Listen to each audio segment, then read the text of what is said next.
Paulo Pedroso desmonta a proposta da CIP para um 15º mês de salário. Helena Matos acha que as ativistas que atiraram ovos verdes ao Ministro do Ambiente deveriam ser apelidadas de extremistas.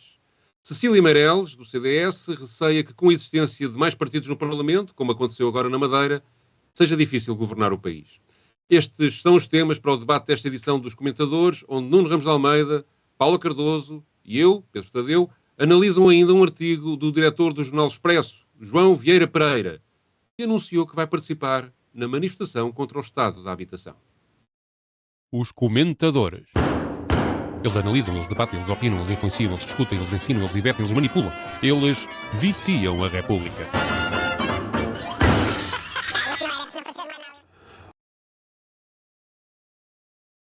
Ora viva, cá estamos para mais uma edição dos Comentadores, desta vez com a ajuda técnica e a realização do João Champlot. Vamos começar por dar espaço a uma declaração de Paulo Pedroso, que analisou uma proposta que animou aí a comunicação social durante esta semana, uma proposta da CIP, que na concertação social apresentou um caderno com 30 medidas, uma das quais era um suposto 15º mês de salário. Vamos ouvir o que Paulo Pedroso disse sobre este tema. A CIP percebeu, dentro daquela ideia que o João tem aqui de que este é o momento de falar de impostos, a CIP percebeu que passou a haver um consenso na sociedade portuguesa sobre que os portugueses ganham pouco. E a CIP até hoje esteve sempre fora desse consenso. A CIP era contra os salários mínimos, contra a subida dos salários mínimos, contra as subidas salariais, e o novo presidente da CIP, desse ponto de vista, decidiu reposicionar a CIP. A partir desta proposta, isto é relevante, a CIP faz parte das entidades que em Portugal dizem que os portugueses devem ter mais dinheiro no bolso. Agora, pretende fazê-lo com uma coisa que começa por não ser um salário, se quisermos é um prémio, porque é uma remuneração voluntária. A empresa decide. O 15º mês. Também não podia obrigar as empresas. Não podia, porque as subidas salariais, ou seja, em contratação coletiva. E, portanto, esta medida podia a medida podia ser apresentada como uma subida salarial. Não é. Na prática, isto é um prémio equivalente a um mês de trabalho isento de impostos e segurança social. Ou seja, que tem uma consequência, que é baixar a taxa real de IRS. Desse ponto de vista, uma parte deste aumento é pago pelo Estado. O que faz sentido neste momento, porque há esta ideia de que o Estado cobra mais. Mas era conseguido, por exemplo, sem 15º mês nenhum, baixando a taxa de IRS, e aí seria progressivo, porque agora, se eu pagar 15% de IRS, o meu salário é só subido nestes 15%. Se eu pagar 40% de IRS, é subido nos 40%. Exatamente. Isto até tem, digamos, é um aumento com uma regressão inversa. E depois pede aos trabalhadores que paguem outra parte. Porque, ao contrário do que a CIP diz, a taxa social única não é para o Estado. A taxa social única é para um sistema gerido pelo Estado, em que a contribuição do trabalhador lhe é devolvida sob a forma de pensão. Este prémio, este 15º mês, para efeitos de pensões, é como se nunca tivesse existido. A pessoa não desconta sobre ele, mas também não é base para a sua... Mas não reduz as suas remunerações não reduz. Não reduz, não. Mas, portanto, nós podemos dizer que basicamente o que a CIP, digamos, o que a CIP vem dizer... Sim, mas eu não vou dizer... Portanto, é evidente, por isso é que eu estou a dizer. A CIP vem propor um aumento do rendimento líquido dos trabalhadores com uma comparticipação, podemos fazer as contas, que é provavelmente superior à metade do Estado e dos próprios trabalhadores. Mas a CIP... Nuno, a CIP conseguiu um bom soundbite que apareceu na comunicação social como nós queremos pagar um 15º mês. Mas parece-me que não é bem assim, não é? Que dizes sobre isto? Bom, eu acho que a questão é mesmo mais propaganda do que real. Primeiro porque, mesmo que essa proposta fosse aprovada, ela seria voluntária. Eu queria dizer que a maior parte dos patrões podiam cumprir ou não cumprir. E segundo, porque se chama comprar o cão com o pelo do cão, porque a CIP pretende aumentar os trabalhadores com o dinheiro dos trabalhadores e com o dinheiro do Estado. E, portanto, na prática, o que nós vemos é uma desresponsabilização acrescida dos patrões em relação à TSU e em relação a um conjunto de impostos. Aquilo que diminui do ponto de vista da taxa de imposto não é apenas... a IRS, mas é o IRC que as empresas pagam. E depois não faz sequer diferenciação entre as grandes e as pequenas e médias empresas. Portanto, é uma proposta que parte de uma coisa interessante, que é até a CIP percebeu que não pode defender que os salários continuem em miséria que são, e andaram a esmifrar as pessoas e a construir uma economia com base em baixíssimos salários, é necessário ter capacidade de oferecer um pouco mais de dinheiro para as pessoas sobreviverem, só que a CIP faz uma manobra de ilusionismo. Ela coloca as pessoas a ganharem um pouco mais de dinheiro à conta do dinheiro que iriam ganhar no futuro, no caso das pensões. Portanto, é uma manobra de propaganda inteligente e que corresponde ideologicamente a, mais uma vez, dizer que o problema dos salários está nos impostos, quando o problema dos salários está, essencialmente, que os salários são muitíssimo baixos e os impostos servem, como nós sabemos, para pagar a educação, o Serviço Nacional de Saúde, os bombeiros, etc. Eles são necessários. Eu acrescentava que, já que citaste um adágio popular, eu também tenho um, que é: quando a esmola é grande, o pobre desconfia. Não é? E quando aparece... Mas a esmola não é assim tão grande. É um mês de salário, apesar de tudo, é uma Sim, boa... são 5% ou 6%. É uma esmola boa. Só que é uma falácia, porque a palavra voluntário, de facto, tem aqui um peso muito grande, e hoje em dia já há muitas empresas, por exemplo, na comunicação social, a Cofina, por exemplo, e creio que a empresa também praticam isso frequentemente, fazem no final do ano, para os diretores e quadros superiores, um pagamento de um prémio correspondente precisamente a um salário, só que aí até pagam os impostos que a CIP agora não quer pagar. E, portanto, nada impede as empresas de darem prémios de produtividade ou de produção aos seus trabalhadores para além do 14º mês. Isso já existe. Portanto, é uma prática que já existe. Aqui a novidade é que esse prémio passaria a ser pago sem os impostos associados ao pagamento do trabalho, e com o mais grave até nem seria a questão do IRS, era de facto a questão da contribuição para a Segurança Social. Esquecendo-se a CIP, em 2012 a maior manifestação que aconteceu em Portugal desde há muito tempo foi precisamente para defender a Segurança Social, a taxa social única e a possibilidade dos patrões passarem uma parte do pagamento da taxa social única para o lado do trabalho. E isso levou a uma mobilização, de facto, impressionante na época. E, portanto, não digamos, tentar vender isto da forma que temos aqui um 15º mês, que era só para algumas empresas aplicarem, com outro problema associado ainda, é que depois ninguém garante que a empresa, mesmo se comprometendo no início do ano a pagar um 15º mês, o faria no final do ano. Porque o pagamento, sendo voluntário, poderia haver uma decisão no dia 30 de novembro, de que, olha, este ano isto correu-nos mal, não vai haver prémios para ninguém. E, portanto, não vai haver este 15º mês. E, portanto, a segurança do lado do trabalho de que aquele salário ia ir também, exatamente, falsa. Depois, há aqui outro aspecto que me parece também interessante, que é mais político do que propriamente da vida das pessoas, da economia das pessoas, que é a forma como a CIP está a gerir a sua relação com a Concertação Social, ou com o Conselho Económico e Social, com este novo presidente. Que é, para já começou a ter reuniões, habitualmente, toda a história da comunicação, da Concertação Social, os patrões apresentam-se em bloco, reúnem primeiro, conversam entre eles, às vezes conversam em conjunto, sobretudo em situações limite, como aconteceu na Troika, ou até quando foi logo nos empréstimos do FMI, no tempo de Hernani Lopes, reúnem com o governo, mas vão em conjunto. A CIP sempre assumiu uma posição de uma certa liderança, porque é o que tem maior peso económico no país, mas levava sempre a CCP atrás, a Confederação de Comércio, a CAP. Por vezes havia umas pequenas divergências em algumas coisas com a CAP, mas apesar de tudo eram sempre moderadas. Depois, com a entrada da Confederação do Turismo, manteve-se esse regime e pela primeira vez a CIP tentou negociar à parte, e houve ali um rompimento do lado do patronato. Por exemplo, para a Confederação de Comércio ou para o Turismo é muito complicado pagar um 15º mês, porque não quer um compromisso que não estou a ver um restaurante por exemplo, poder assumir, não é? Ou a querer assumir. O poder é um bocadinho diferente, depende dos casos. Mas há aqui, portanto, uma quebra do lado do patronato que é uma novidade e que me parece estranha.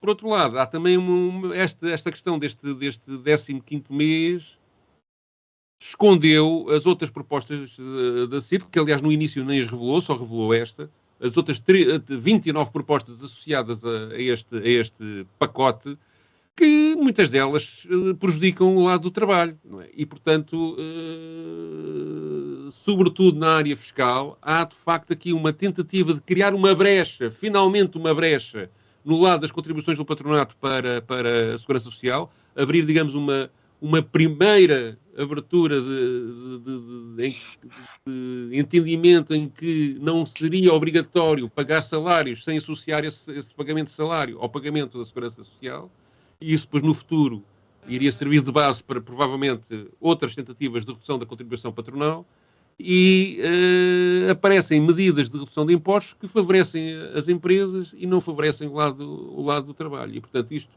e além de outras que agora não vamos ter tempo para estar aqui a analisar. Portanto, há aqui, para repetir a ideia que eu disse inicialmente, que quando a esmola é grande o pobre desconfia, há aqui por trás desta proposta aparentemente simpática, digamos, uma série de... E é a natureza das coisas. O patronato não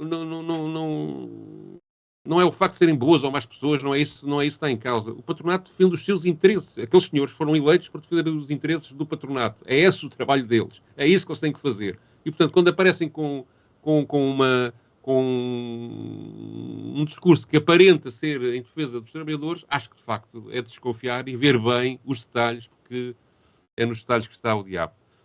Paula, desculpa lá, falei muito tempo sobre este assunto, se calhar... Ainda bem.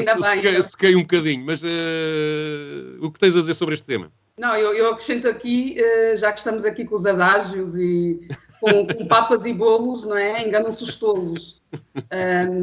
Sendo que eu também trago, só para acrescentar, até porque vocês já disseram tudo o que eu considero relevante, a questão de ser voluntário, e depois há aqui a questão do teto, não é? Portanto, até, não é? A um máximo, portanto, ninguém garante que, de facto, o 15º mês vai ser na mesma proporção dos outros, porque nem isso está estabelecido. Há aqui esta questão dos 10% para o plano individual de reformas, não é? Que é ir desviar este dinheiro para a banca, não é? Portanto, o que é que nós queremos? Menos proteção para os trabalhadores, mais dinheiro na banca. Uma nova de estar aqui a injetar capital para o capital, não é? E era só mesmo essa nota que eu queria deixar, acrescentando aquilo que já foi dito. Deixa-me só dizer uma coisa. Eu acho que é fundamental isso que a Paula acabou de dizer, porque o plano individual de reformas, o patronato não consegue apenas fazer uma brecha na questão da tributação dos impostos e da sua participação na segurança social, mas consegue colocar no mercado financeiro parte das reformas dos trabalhadores para serem jogadas e eventualmente para serem deitadas ao lixo e os trabalhadores perderem esse dinheiro. Se a CIP de facto quisesse aumentar os salários, aumentava os salários como direito e não como prémio. E hoje nós temos a percepção, e há vários economistas e pessoas que dizem, que os salários dos portugueses poderiam estar 20% acima do que estão para manter o poder de compra. Para isso seria apenas necessário, e é bastante interessante o resumo do Pedro sobre a concertação social e o Conselho Económico Social. Penso que fazeres livros sobre isso também ajudou, não é? Hoje é necessário voltar à contratação coletiva, porque é o único que garante que se é possível negociar devidamente quando há ganhos de produtividade, quando há aumentos de rendimentos, eles sejam distribuídos equitativamente. E isso penso que seria a única solução. Eu estava a recordar de uma história a propósito disso. O líder patronal mais inteligente que encontrei nesse livro que eu fiz e que tive que entrevistar vários foi o Ferraz da Costa, que foi durante muitos anos, desde o 25 de Abril, praticamente desde o 25 de Abril até 1998 ou 1999, o dirigente da CIP. A dada altura, no governo Cavaco Silva, ele tem esta bela ideia. Os aumentos salariais eram, até essa altura, negociados com base no aumento da inflação daquele ano. Ou seja, a inflação subia 5%, os salários subiam 5%. Normalmente havia esta... E ele apareceu, porque houve uma previsão de que a inflação no ano seguinte ia ser maior, apareceu com a ideia, vamos fazer agora a previsão dos aumentos salariais em função do ano, da inflação prevista e não da inflação verificada. O que é que acham?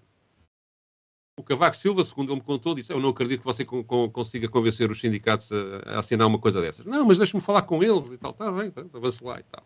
Ele lá foi, a UGT, claro, esteve de acordo, porque achava que naquele ano a seguir ia fazer um brilharete porque tinha conseguido isso. Claro que tem todos os anos a seguir, sistematicamente a taxa de inflação prevista é ligeiramente abaixo, ou quase sempre, da inflação verificada. Portanto, o patronato passou a ganhar com este negócio. E, portanto, é de facto de desconfiar quando vêm com estas coisas assim tão simpáticas. Bom, vou voltar a mudar de assunto. Aliás, é a primeira vez. Vamos agora mudar de assunto. Helena Matos pronunciou-se sobre uma ação de ativistas que interromperam um debate onde estava o Ministro do Ambiente e mandaram ovos verdes em cima dele, e comparou isso com uma ação de cristãos radicais, não sei bem como é que é de chamar, que tentaram interromper uma missa promovida por uma associação LGBTQ+. Vamos ouvir o que Helena Matos disse sobre A questão do este controverso não é tão inocente assim. Porque, por exemplo, houve umas pessoas que interromperam aqui há uns dias a apresentação de um livro e imediatamente, eu agora aqui estou a referir-me aos títulos do Expresso, mas porque foi o que tive tempo para ver, mas creio que não será muito diferente nos outros órgãos de comunicação. E imediatamente as pessoas que interromperam a apresentação daquele livro não atiraram nada a ninguém. Só era um grupo de 6 pessoas e foram com um megafone e lá gritavam das suas coisas contra o livro, porque o livro teria uma linguagem que se apresentava como inclusiva e eles não concordavam com isso. E essas pessoas imediatamente foram apresentadas como sendo portadoras de um discurso de ódio, de serem de ultradireita e de serem violentas. Hoje, em relação a estas senhoras, que até tiraram coisas a um ministro, não se limitaram a gritar, atiraram, nós estamos diante de ativistas. E eu acho também que a comunicação social tem de refletir sobre o que é que faz com termos como ativistas e extremistas. Paula, diz tua justiça. Portanto, a comunicação social tem de decidir, diz Helena Matos, claramente já tendo ela própria decidido que estas duas situações, estes dois episódios são comparáveis e para mim não são, de maneira nenhuma. Portanto, de um lado temos pessoas que estão a defender um bem comum, portanto aqui a questão do nosso planeta, da nossa sustentabilidade, do futuro. Aliás, uma das frases que as duas jovens portanto, que estão ligadas à greve climática estudantil, o que elas dizem logo é que o nosso futuro não é um negócio. Portanto, estamos aqui diante de uma conferência, aliás, de uma summit, não é? Que agora tudo é summit, de uma summit que tem como mote a energia verde e que está a ser patrocinada pela Galp e pela EDP. E é neste contexto que estas duas ativistas acabam por intervir, recorrendo a estes jatos de tinta contra o Ministro do Ambiente. Portanto, há aqui uma mensagem, há aqui uma defesa do ambiente. Do outro lado, temos pessoas que defendem um projeto de sociedade que é supremacista. Portanto, há aqui uma ideia de quem é que tem direito a habitar o planeta, a habitar a sociedade, sendo-se dessa categoria, dessas características, não tem o mesmo direito. E incomodam profundamente que se coloquem estes dois episódios no mesmo saco, porque eles não são, de facto, similares, não têm nada que os ligue. E depois esta questão do entraram e não atiraram nada, o ódio não é nada, portanto, entre a fisicalidade de um lado, sendo que eu não defendo que se é certo, se é errado, mas não tenho dúvidas nenhumas de que são ativistas e de que não são. Nós também temos eu pelo menos gosto de pensar nas lutas, nos protestos, além de serem um direito, como é óbvio que nos assiste, não há aqui uma forma que eu diria fofinha, não é? De protestar. Portanto, agora só podemos protestar de determinada forma. Todas as outras formas de protesto não são aceitáveis. São tentadas e que não levam a lado nenhum e que, por isso, os ativistas e depois acabam por, de alguma forma, optar por contornar, se calhar, aquele que era o plano A. E este, se calhar, já é o plano C, D, já nem sei em que letra é que vamos. Preciso também ter presente. Depois aqui, em relação a este episódio, há outro elemento também que para mim sobressai sempre nestas ações, que é o facto destas duas estudantes, destas duas jovens, terem conseguido fazer o que fizeram sem serem espancadas, sem serem violentadas, sendo que eu recordo aqui, já vai fazer 2 anos, de um protesto também ambiental que aconteceu em Sines, em que o nosso companheiro Danilo Moreira, que estava lá pela Climáximo, numa ação de desobediência civil, portanto era a única pessoa negra entre 100 manifestantes e foi o único que foi detido e algemado. Portanto, isto aconteceu, não houve este aparato, como agora está a acontecer. Acho muito bem que o Ministro do Ambiente não tenha apresentado queixa, mas trago essa nota da diferença da reação de positivos a este tipo de intervenção, quando ela é conduzida por pessoas brancas e quando ela é conduzida por pessoas negras. Muito bem. Nuno. Eu primeiro queria dirimir aqui uma divergência no painel. Foram ovos verdes ou foram jactos de tinta? É que... As ativistas falaram que tinham injetado tinta dentro dos ovos. Portanto, o que dá ovos verdes. São verdade conforme... É uma espécie de física quântica, não é? Como partícula, como feixe, não é? As duas são verdade conforme observando. Conforme, exato. A segunda questão que eu queria colocar é que, de facto, estou de acordo com o Paula. Aquilo que define o ativismo é a causa em questão, digamos, a parte da ativista e não extremista, se quisermos dizer. Sendo que aquilo é um ativismo extremista, mas isso é uma outra questão. Agora, aquilo que me parece importante ver aqui é que a reação das duas militantes ambientalistas ou ativistas foi ao facto do governante estar a fazer uma conferência patrocinada pela Galp e pela EDP, segundo sei. E, de facto, aquilo que está em causa é que nós assistimos a uma degradação sucessiva do planeta com uma ideia de que o mercado vai resolver essa degradação. E os Estados veem-se como patrocinador de negócio verde, como se esse negócio alterasse a situação do planeta para além dos lucros das grandes empresas. Num estudo recente da Nature, uma das principais revistas científicas, em agosto, havia uma avaliação das chamadas políticas económicas de mercado verde em relação à biodiversidade. E aquilo que se dizia é que, em vez de preservar a biodiversidade, que é um aspecto importante da degradação ou não degradação do nosso planeta, o que acontecia é que esse tipo de negócios verdes estavam a acelerar a perda de biodiversidade.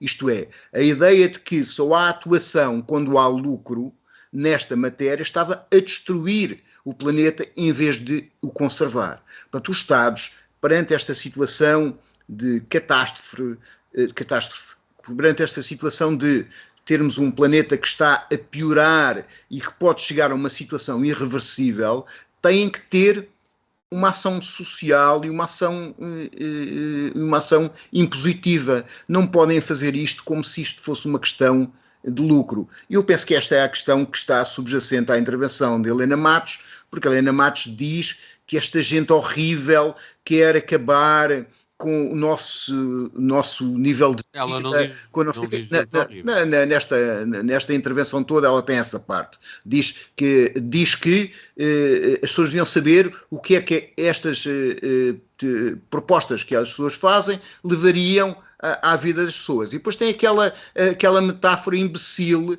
que é: esta gente vive nesta sociedade e está a contestar a poluição. Isto é aquela metáfora do iPhone. Tu és revolucionário, mas tens iPhone, logo não és revolucionário. Portanto, a questão é mesmo essa.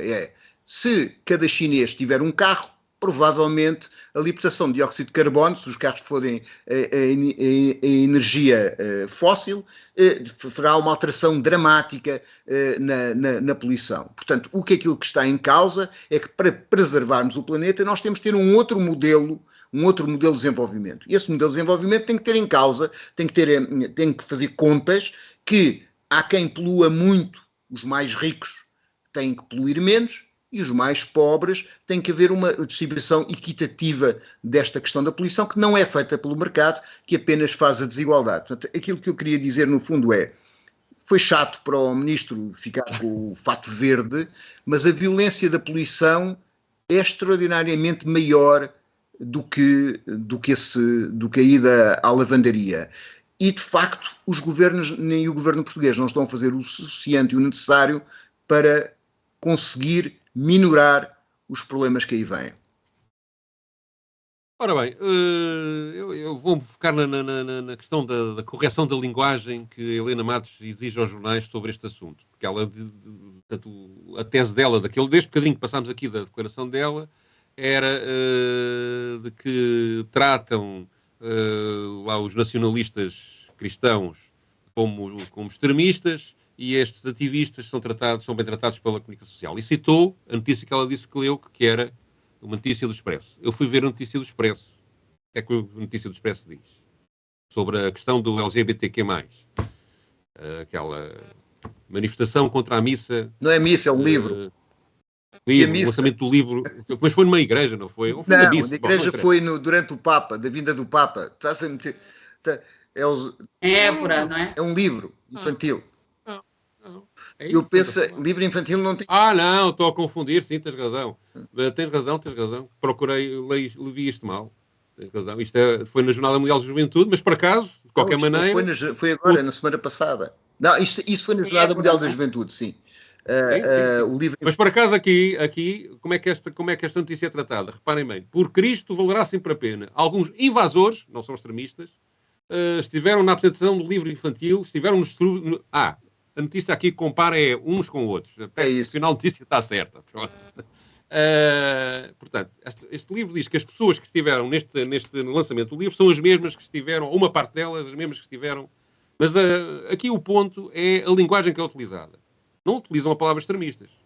Por Cristo valerá sempre a pena. Alguns invasores estiveram na apresentação do livro infantil, estiveram também nos estudos da missa LGBTQ+. Depois aqui mais à frente, a entrada. Sessão de lançamento do livro infantil inclusivo foi interrompida com a presença de 7 desordeiros. Não são extremistas, são desordeiros. De extrema-direita. Aqui a extrema-direita é que já tem ali a palavrinha extremista, mas eu já vou à palavrinha extremista.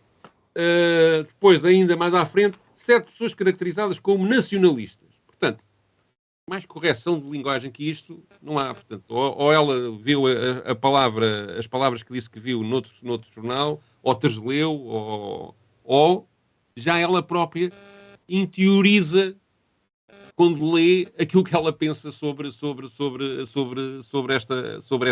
estas ações.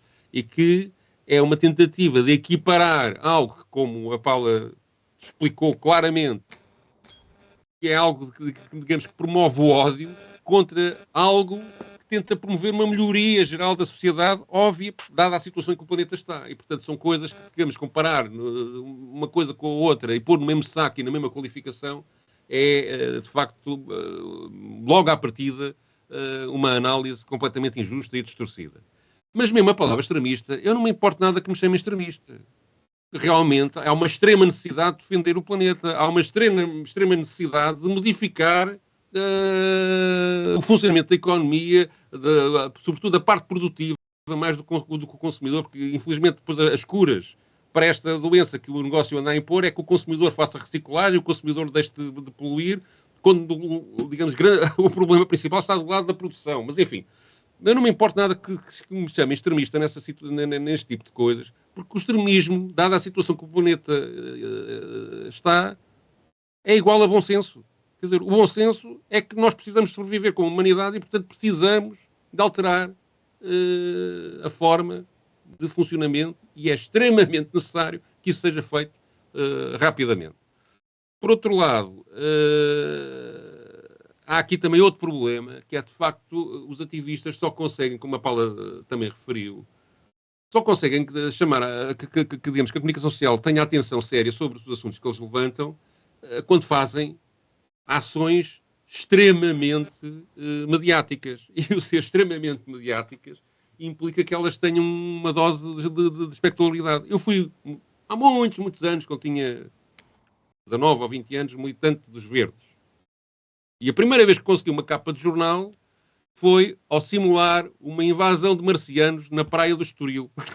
Pus uma série de militantes verdes com umas máscaras e a capital, não sei porquê, achou que aquilo, na altura, os verdes alemães estavam na moda faziam ações também assim engraçadas, digamos assim, e a imprensa via com simpatia este tipo de ações. E o Jornal da Capital, onde eu depois, 15 ou 20 anos depois, vim a trabalhar e ser chefe de redação, fez a minha primeira capa de jornal na minha vida com essa ação, com uma fotografia dos monstrinhos que a gente inventou. E portanto, isso, aliás, é injusto depois para as lutas sindicais, por exemplo, em que se organizam manifestações, envolvimento de centenas e às vezes milhares de trabalhadores e que enchem, por exemplo, a Avenida da Liberdade em Lisboa e não sai uma linha em lado nenhum. É de facto, depois, há de facto a atenção pelo que é curioso e o que é insólito que a comunicação social dá, é muito injusta para as movimentações de massas, sobretudo da área sindical. Mas, digamos, é uma tradição nesta área do ambiente haver este tipo de ações. Eu ponho em causa, digamos, sempre, seja neste tipo de ações, seja em ações sindicais, quando se agride um indivíduo. É ineficaz.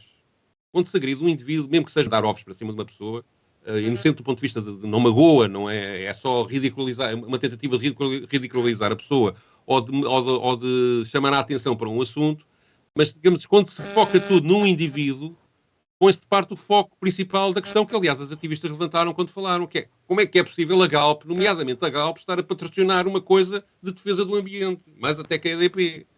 Mas o que provoca é que, além de ser humilhante para a pessoa, e eu acho que humilhar indivíduos não é uma boa coisa, porque os indivíduos podem ser instrumentos da situação, mas em si não têm um valor suficiente, na minha opinião, para serem o ponto fundamental de uma contestação. Além de que depois, na prática, vira-se o feitiço contra o feiticeiro. Toda a gente falou do ministro ter sido agredido e, digamos, a mensagem principal acabou por ser diminuída. Também do ponto de vista de eficácia, me parece uma má ideia. Mas, obviamente, que transformar isto numa coisa de agressão e que tem que entrar a polícia ou que devem ser todos, é uma coisa completamente ridícula. Aliás, desse ponto de vista, o próprio ministro disse a frase que define isto. Faz parte. Já há uma tradição, como eu disse, aliás, na vinda dos verdes alemães, de que os ambientalistas fazem este tipo de coisas e quando a Greta, a sueca, faz ações assim radicais, por acaso até tem o beneplácito de toda a gente, enquanto é cá por casa, ficamos todos muito irritados. Mas não quer dizer que esteja de acordo com a ação em si neste ponto específico. Mas há, portanto, aqui uma grande dose de hipocrisia e há, sobretudo, uma contaminação ideológica que faz com que pessoas até sensatas, que eu acho que a Helena Matos é de direita, mas não é propriamente uma idiota, não acho de maneira nenhuma, mas que ficam, digamos, enubuladas com a tentativa de descredibilizar aquilo que lhes parece uma coisa que vem da esquerda radical, extremista, como se a palavra extremista pudesse, logo à partida, eliminar o raciocínio sobre as razões desse extremismo. Desculpem, hoje estou a falar muito, pá. Alguém tem que calar, pá. Vocês calem, pá. Ou seja, eu estou a tentar calar-te, mas deixa-me dizer só duas coisinhas. Primeiro, estes ativistas de extrema-direita são gente relativamente plural. O mesmo sim, são muito imbecil, o mesmo imbecil que leva o megafone nesta questão do livro das crianças e a questão LGBT, faz manifestações com pouca gente, é certo, contra a substituição de populações e apelando ao racismo e à xenofobia. Portanto, é de facto uma campanha do ódio bastante plural. Em relação à questão da forma... E um bocado extremista. Sim, exatamente. Em relação à questão da forma da ação, eu não consigo fazer não tenho uma opinião tão determinada quanto a tua, que ações que, não sendo violentas, não pondo em causa a integridade física da pessoa, ridicularizam um detentor do poder, sejam impossíveis de fazer e sejam absolutamente negativas. Acho, aliás, que essa ação que estes ambientalistas fizeram, mais a ação da cena dos aviões, são duas ações que puseram a discutir as questões. Agora, a minha fronteira é os ovos atirados contra o ecrã, tudo bem, os ovos atirados contra a pessoa, parece-me mal. E além disso, se calhar foi um erro de mira, Pedro. Epá, eu sinceramente não tenho essa opinião, até quer dizer, acho o ministro uma pessoa estimável, não é isso que está em causa, mas acho a política pouco estimável e acho bastante mais agressiva e violenta o resultado dessas políticas. Aí esta para mim é a questão. Sobre a questão do movimento operário, eu acho que já falei disto num programa e vou pedir desculpa, mas a gente acordou hoje muito cedo para fazer este programa.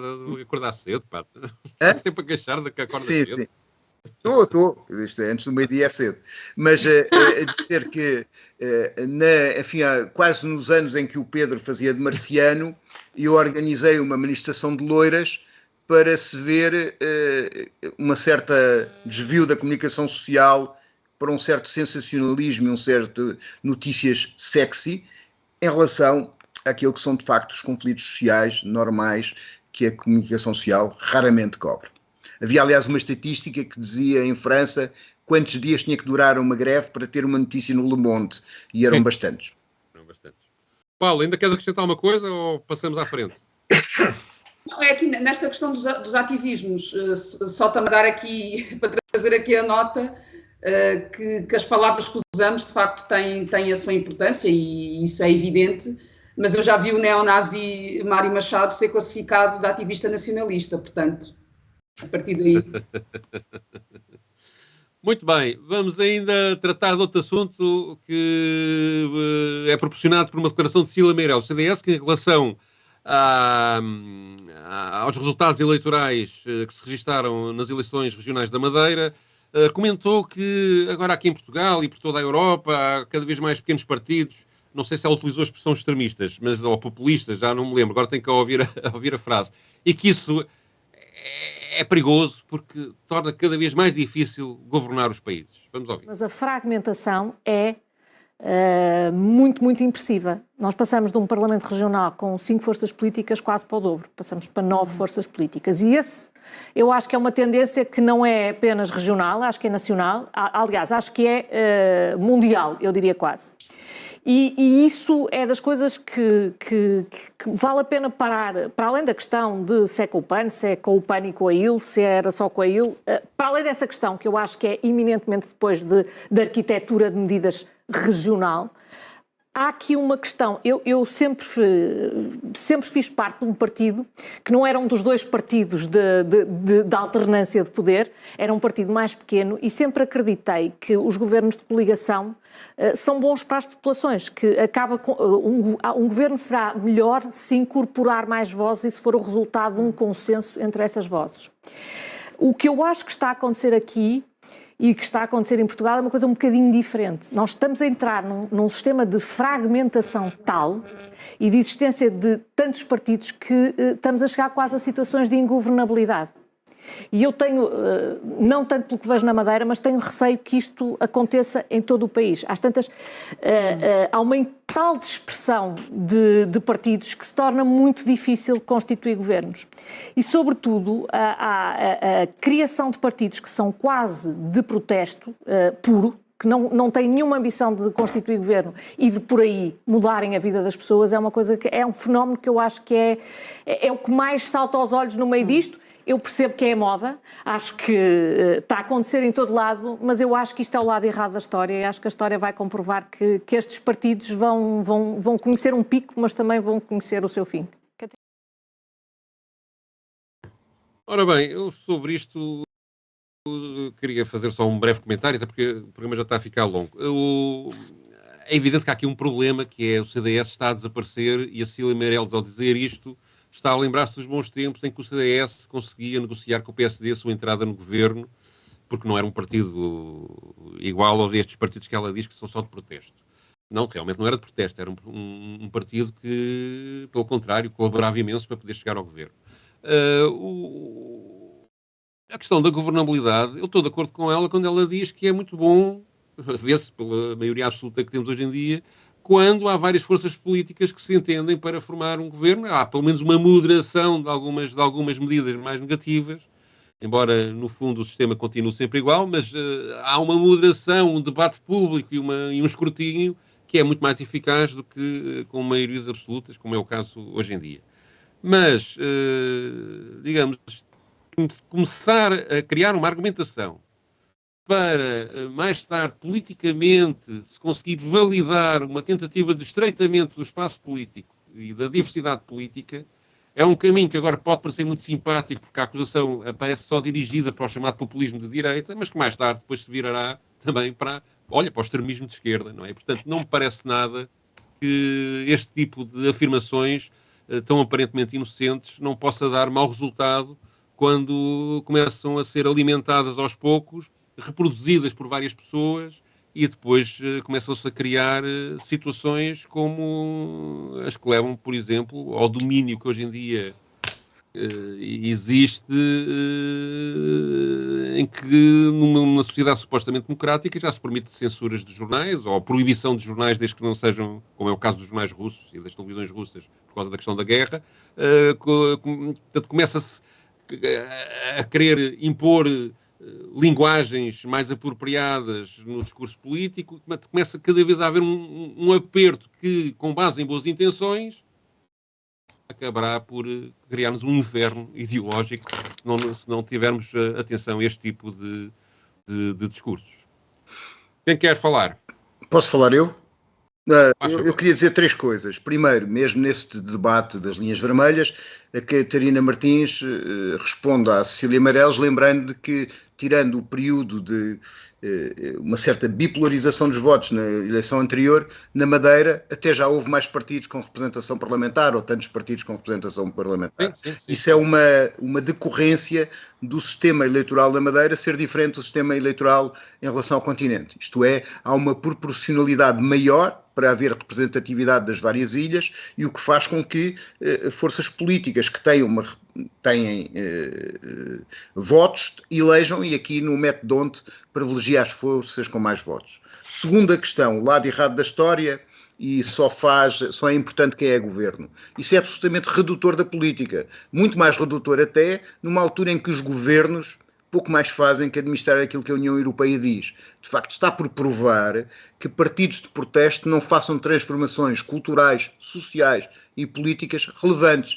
Não consta que o maio de 68 tenha ido para o governo, mas de facto muitas das coisas, boas e más, algumas das pessoas que lá andaram acabaram por ir uns anos mais tarde. Época, não, depois quando mudaram até lá chegaram, mas muitas das coisas que, boas e más, tanto da liberdade individual como até uma certa tendência para uma visão neoliberal das coisas, decorreram dessas movimentações. Terceiro aspecto, aquilo que mais me surpreendeu nestas eleições da Madeira. Na semana anterior, os jornais todos estavam a fazer manchete de uma sondagem do Expresso que dizia que o PCP desaparecia... Não era da Católica para a RTP Público? Da Católica, publicada pelo Expresso, que o PCP desaparecia... Não, RTP Público. Pronto, ok. Eu acho que houve várias sondagens, elas davam todas elas davam o essencial a isso. O PCP desaparecia, e a análise era que, em consequência da guerra da Ucrânia, aliás o Pacheco Pereira disse isso numa intervenção que nós não comentámos no último programa do Princípio de Incerteza, o PCP desaparecia do Parlamento madeirense, era o princípio do fim do PCP, que já é anunciado 500 vezes. Aquilo que se verificou foi que o PCP subiu 50% da votação, a CDU, aliás, 50% da votação, ficou a poucas centenas de eleger um segundo deputado, e já não houve análise nenhuma, nem sequer isso se tornou relevante. Aquilo não quer dizer que o PCP tenha muita força no Parlamento, tem um deputado, mas a realidade é que, apesar de ter um deputado, fazia manchetes na semana anterior. Mas como a análise já não convinha desta vez, desapareceu das notícias. Não, desapareceu de algum sítio, mas foi das notícias. Pior ainda, vi no dia dos noticiários das eleições, portanto no domingo à noite e na segunda-feira, vários títulos em que nem sequer se falava que a CDU tinha eleito o deputado. Falava-se do Bloco, falava-se da IEL, mas não se falava do PAN, mas não se falava do PCP, o que é do CDU, aliás, o que é de facto incrível. Mas pronto, aqui estamos a falar para a nossa camisola. Paula, comenta lá. Não, então, se é para falar para a camisola, a minha é de Sport Lisboa e Benfica, que fique bem claro. Mas estás de azul. Estou de azul, isso são os teus olhos. Isso, sabes, são aquelas... sabes, aqueles vestidos de cor é este vestido. Aqueles desafios, de cor é este vestido. Eu acrescento aqui aquilo que vocês já disseram e que eu subscrevo. Esta ideia de que mais partidos têm de corresponder necessariamente à fragmentação, que há aqui também um risco para a estabilidade democrática até, eu não corroboro dessa visão. Eu acho que mais partidos apresentam-nos mais possibilidades, portanto há aqui mais propostas, desde que obviamente sejam partidos que, do meu ponto de vista, mereçam essa legalização. Eu acho que todas as propostas de sociedade devem ser legalizadas, devem ganhar esse tipo de forma, e infelizmente em Portugal já temos isso a acontecer, portanto essa legalização à margem do que eu considero que deve ser o core democrático, mas o que eu observo é que não é por essa via de uma maior oferta de propostas que essa fragmentação acontece, que essa dispersão do voto acontece. Portanto, aqui há uma desconfiança em relação àqueles que são os representantes, que está instalada já há muitos anos, não é de agora. Há um não reconhecimento, portanto, eu não consigo rever-me naqueles que são os representantes que, legislatura após legislatura, estão a ocupar esse lugar, e começo-me a desviar para propostas que dão resposta, ou que eu acredito que possam dar resposta, aquelas são as minhas inquietações, já que eu tenho colocado os meus ovos, já que andávamos aqui a falar em ovos, todos naquela cesta já há não sei quanto tempo e nada acontece, portanto eu vou tentar aqui fazer uma mudança. A minha questão em relação aos partidos que a Cecília Meirelles estava aqui a trazer, os grandes partidos e depois os pequenos, e ela própria dizer que o CDS sempre foi um partido pequeno e tudo mais, eu acho que é bastante equivocada esta ideia de estes partidos core, que têm esta responsabilidade, supostamente, de nos trazer esta estabilidade, terem de se confrontar com outros discursos, ou com tais discursos de protesto. Portanto, que ela traz aqui esta questão do discurso de protesto. Como se houvesse essa linearidade. Portanto, partidos pequenos têm necessariamente de trazer esse tipo de respostas.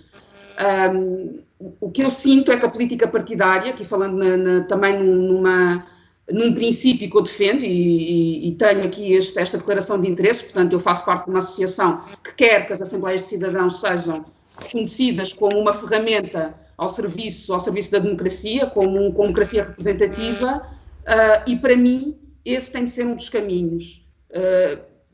Acho que este jogo político, visto apenas como estando a ser disputado entre partidos, é que depois acaba a levar a este tipo de ideia de que partidos pequenos são necessariamente um problema, quando eu acho que são um desafio, sim, mas que são sobretudo, ou deveriam ser sobretudo, um desafio para melhores propostas, para melhor governação, e não para esta ideia de que estamos aqui sob a ameaça de uma deriva qualquer.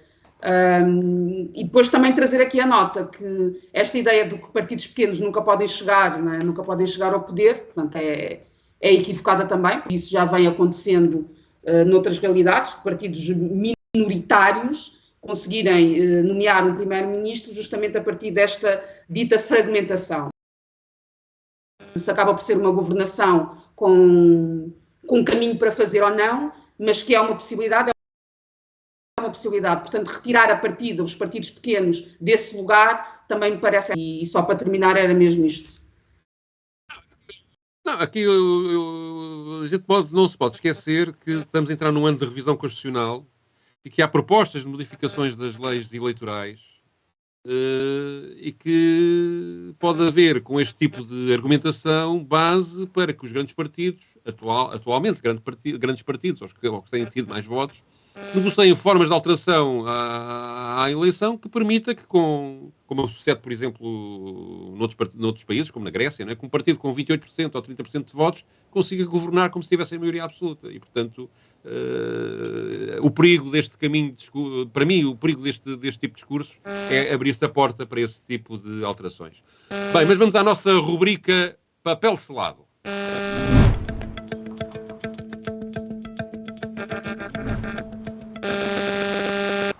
E o papel selado desta emissão dos comentadores é dedicado a um artigo do diretor do Expresso, um artigo de opinião, João Vieira Pereira, que fala sobre o problema da habitação, começa por elogiar o Bloco de Esquerda por levantar uma série de questões à volta desta questão, faz a lista daquilo que ele acha que está a provocar problemas na habitação em Portugal, o excesso de turismo assente na oferta do alojamento local, de uma forma descontrolada, a estratégia do visto gold,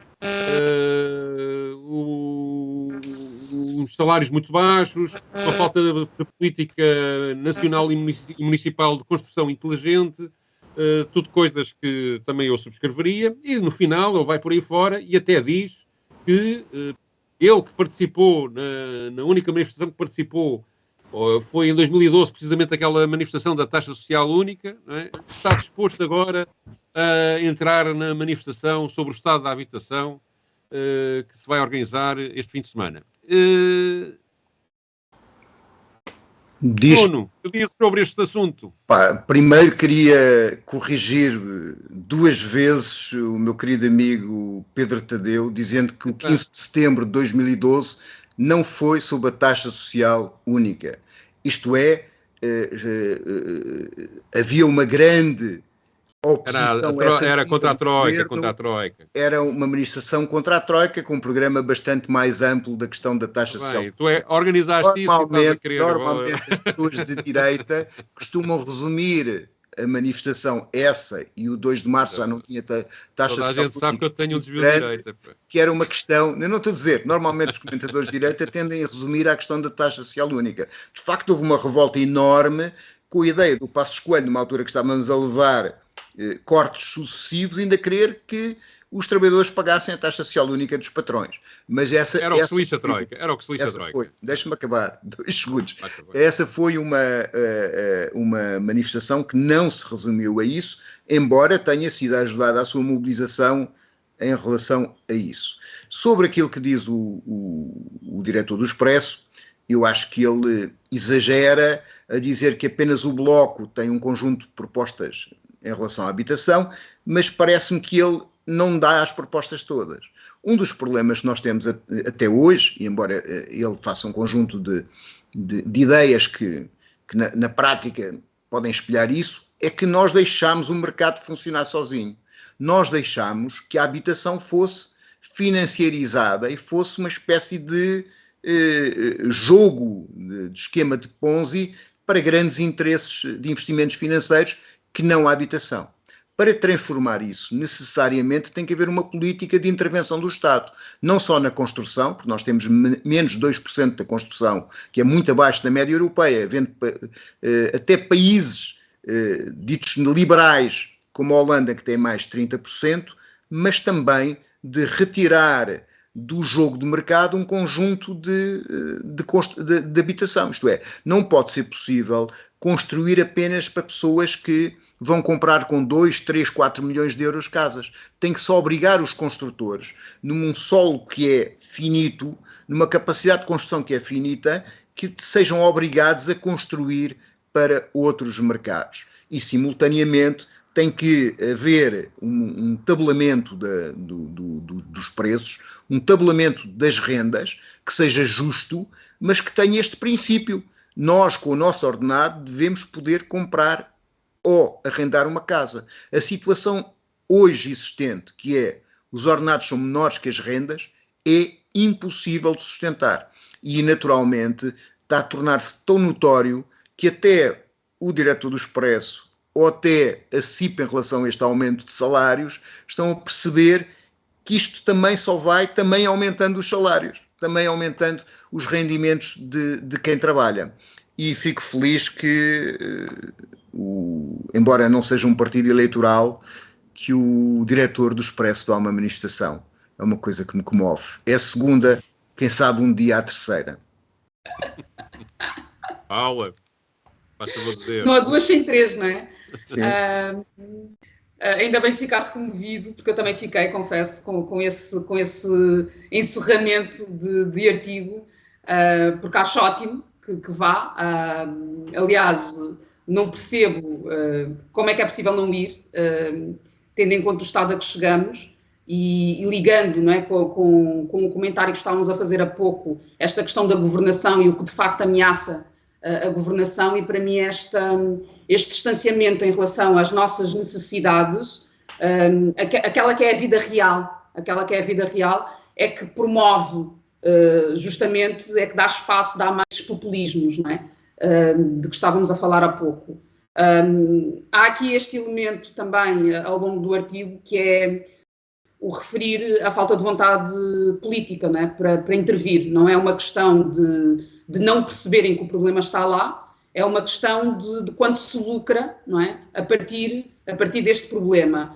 E tem sido sempre o lucro a comandar. A única coisa que me distancia do texto é esta questão do juízo de valor que se estabelece, não é? Entre políticos, não é? Colocar aqui o Paulo Portas no mesmo saco que a Mariana Mortágua incomodou-me um bocado, sendo que é aquela questão da futurologia, não é? Portanto, eu já sei que a Mariana Mortágua está a fazer isto porque ela não tem esta ligação a este tal benefício estratégico que se está aqui neste artigo a trazer por parte dos municípios.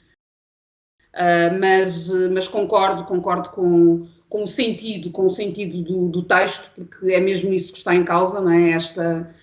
Não queremos pegar nisto, não quisemos até agora, e é importante que nós nos continuemos a mobilizar para que percebam que isto é de facto insustentável e que nós não estamos a dormir, não é? Estamos woke. Só para contextualizar para quem não leu o artigo, portanto, o início do artigo, que eu não referi isso, começa por falar de Paulo Portas, falando que ele conseguiu uma boa carreira política e chegar ao governo assumindo a defesa dos pensionistas, mas depois quando chegou ao governo tratou mal os pensionistas. E ele acha que Mariana Mortágua, que agora está a assumir a defesa de uma habitação, da solução do problema da habitação, que foi cúmplice de medidas que no tempo do governo da Geringonça teriam provocado esta situação. Só que ele se esquece, na minha opinião, na minha modesta opinião, que a origem disto não está propriamente nas medidas do governo da Geringonça, está na chamada Lei Cristas, que libertou, para os contratos anteriores a 1990, grande parte do centro das cidades para o mercado, permitindo que os senhorios pudessem correr com as pessoas que lá viviam, e simultaneamente depois aconteceu uma crise que levou a que o alojamento local servisse como solução para muitas pessoas terem um rendimento que não do trabalho, mas que lhes permitisse viver, e daí depois escalou para empresas que profissionalizaram isso, transformaram isso num negócio de grande dimensão, e aquilo que era uma solução para alguns senhorios até razoável e justa, transformou-se num monstro que hoje em dia está a comer, e por toda a Europa, não é só em Portugal, está a comer o centro das cidades e a tirar de lá a população residente e a pôr pessoas turistas e, sobretudo, a inviabilizar uma habitação digna para muitas pessoas. E, portanto, a raiz deste problema está numa lei do governo Passos Coelho, que eu não sei qual foi a opinião na altura que o então diretor adjunto do Expresso manifestou, João Vieira Pereira, sobre essa, mas desconfio que foi de acordo. Pronto, e é isto que tenho a dizer. Vamos encerrar esta emissão dos comentadores, voltamos para a semana, passem bem. Os comentadores. Eles analisam, eles debatem, eles opinam, eles influenciam, eles discutem, eles ensinam, eles divertem, eles manipulam. Eles viciam a República.